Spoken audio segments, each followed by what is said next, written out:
কাবা তোর সেজদার জায়গায় হাজির করে দিলাম। সুবহানাল্লাহ বলেন। আলী রাদিয়াল্লাহু তাআলা আনহু বলতেছেন, আমাকে যখন আল্লাহ রাব্বুল আলামিন এত সুন্দর করে বললেন যে তোর নামাজটা আমার বড় ভালো লেগেছে, ঠিক ওই মুহূর্তে আমি আল্লাহ তাআলাকে ডাক দিয়ে বললাম, ওগো আল্লাহ, আমার নামাজটা যদি ভালোই হয় তাহলে আমি কাবাকে সিজদা করে খুশি নয়, আমি কাবার মালিকের কুদরতি পায়ে সিজদা করতে চাই। সুবহানাল্লাহ বলেন। আলী রাদিয়াল্লাহু তাআলা আনহু বললেন, ওই সময় আমাকে বলল, গায়বী ভাবে বলতেছে, আলী তুই যদি কাবার মালিকের কুদরতি পায়ে সিজদা করতে চাস তাহলে তোকে কাবার ভিতরে ঢুকতে হবে। আমি যখন কাবার ভিতরে ঢুকেছি, কাবার মালিকের কুদরতি পায়ে যখন সিজদা করেছি, ঠিক ওই মুহূর্তে হয়তোবা আমার পিঠ থেকে তীর বের করা হয়েছে।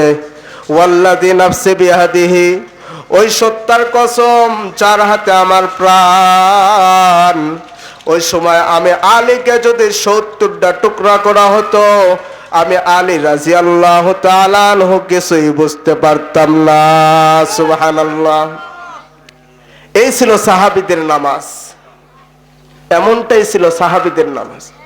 আর আমাদের নামাজের অবস্থা, যদি একটা মশা কামড় দেয় আমাদের সহ্য হয় না।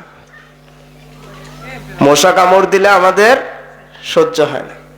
কেউ কেউ তো এমন আছে, আমরা দেখি নামাজ সবসময় তো আমরা নামাজ পড়ি না, মসজিদে গেলেই কি আমরা নামাজ পড়ি? নামাজ পড়ে বসে আছি, একজনের পাশে নামাজ পড়তেছে, দেখতেছি এমনও ব্যক্তি আছে যে নামাজ ছেড়ে দিয়ে মনে হয় চুলকায়, দুই হাত দিয়ে নামাজ ছেড়ে দিয়ে পা চুলকায়, আবার ওইভাবে নিয়াত করে থাকে। ওর কি নামাজ হবে? আর এই নামাজ দিয়ে কি অশ্লীল মন্দ কাজ থেকে বিরত থাকা সম্ভব? কোশ্চেন কালেও না। এই জন্য আমাদের নামাজটা হতে হবে নামাজের মতো।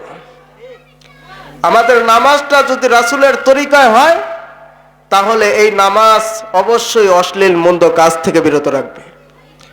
প্রক্ষান্তরে আমার নামাজটা যদি আমার ইচ্ছা মতো হয় তাহলে এই নামাজ থেকে অশ্লীল কাজ দ্বারা বিরত থাকা সম্ভব না।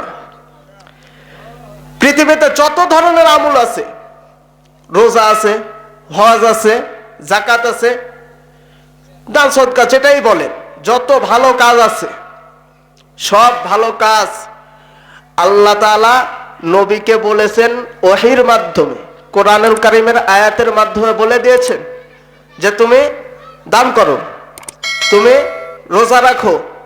কেমন ভাবে?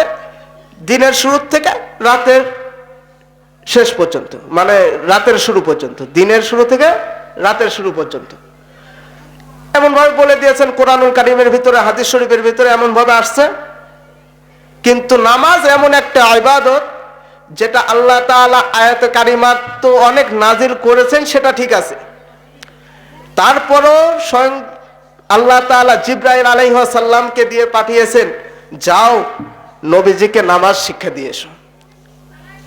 আপনারা অনেক ঘটনা এই বিষয়ে শুনেছেন যে জিবরাইল আমিন সরাসরি আল্লাহর হাবিব সাল্লাল্লাহু আলাইহি ওয়াসাল্লামের কাছে আসছেন, এসে পায়ের গোছা দিয়ে এরকম ভাবে পায়ের গুল্লা দিয়ে মাটিতে আঘাত করে ওখান থেকে ঝর্ণা উৎপন্ন হয়, সেই পানি দ্বারা ওযু করেন। নবীজিকে বলেন, নবীজি আমি যেমন ভাবে ওযু করছি আপনি ওই সেরকম ভাবে ওযু করেন। এরপরে বলছেন, আমি আপনার ইমামতি করতেছি। জিবরাইল আমিন 3 দিন, কয়দিন? 3 দিন রাসূল সাল্লাল্লাহু আলাইহি ওয়াসাল্লামের ইমামতি করেছেন, করে রাসূলকে নামাজ শিক্ষা দিয়ে গেছেন। শুধুমাত্র একটা ইবাদত এমন আছে যেটা আল্লাহ তাআলা স্বয়ং জিবরাইল আলাইহিস সালামের মাধ্যমে নবীজিকে শিক্ষা দিয়েছেন। আর এই নামাজটাই আবার শিক্ষা দিয়েছেন সাহাবীদেরকে কে? নবীজি। কিন্তু সবচাইতে দুঃখ আর পরিতাপের বিষয়, বর্তমান পৃথিবীতে বিশেষ করে আমাদের দেশে এমন কিছু লোক আছে যারা বলেন সাহাবীদেরকে ইসলামের মাপকাঠি মানা যাবে না।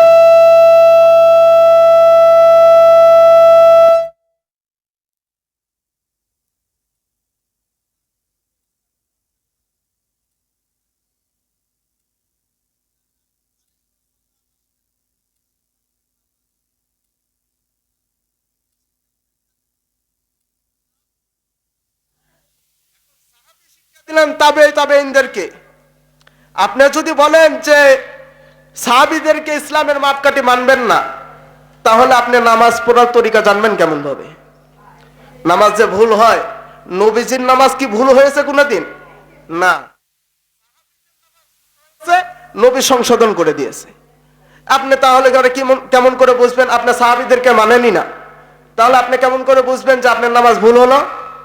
আপনি যদি সাহাবীদেরকে নাই মানেন, আমি বলবো তাহলে পরে বুখারী মুসলিম শরীফে যতগুলো হাদিস আছে সব বাতিল করে দেন। কারণ বলবেন হুজুর এত বড় কথা, বুখারী মুসলিম শরীফের হাদিসই বাদ। কেন বলবো না? আপনি বলতেছেন সাহাবীদেরকে মানার কোনো দরকার নাই।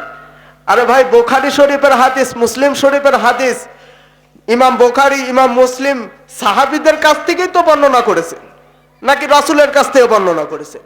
ইমাম বুখারীর জন্ম কি রাসূলের জামানায়? ইমাম মুসলিমের জন্ম কি বুখারী হচ্ছে আপনার নবীজি সাল্লাল্লাহু আলাইহি ওয়াসাল্লামের জামানায়? না, ইনারা তো দেখেনই না। নবী কি ইমাম বুখারী দেখছেন? ইমাম মুসলিম দেখেন না। তাহলে এনারা হাদিস পেলেন কোথা থেকে? অবশ্যই আল্লাহ রাসূল সাহাবীদেরকে বলেছেন, সাহাবীদের কাছ থেকে এনারা পেয়েছেন, সেগুলোই নোট করেছে, ওগুলোই আমরা পড়তেছি। এই জন্য আমাদেরকে অবশ্যই ইসলামের মাপকাঠি হিসাবে সাহাবীদেরকে মানার দরকার আছে। মোহতারাম হাজিরিন, আলোচ্য বিষয় হলো আমাদেরকে নামাজ আদায় করতে হবে, নামাজটা নামাজের মতো হতে হবে। অর্থাৎ ফরজ, ওয়াজিব, সুন্নাত, মুস্তাহাব এগুলো সব কিছু মিলিয়ে নামাজ যখন আদায় করব, আমি এই নামাজ থেকে অশ্লীল মন্দ কাজ থেকে ফারেক হতে পারবো।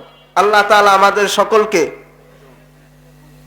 ফরজ, ওয়াজিব, সুন্নাত, মুস্তাহাব এগুলোকে সম্মিলিতভাবে আদায় করে নামাজ আদায় করার মতো তৌফিক দান করেন। সকলে বলেন আমিন।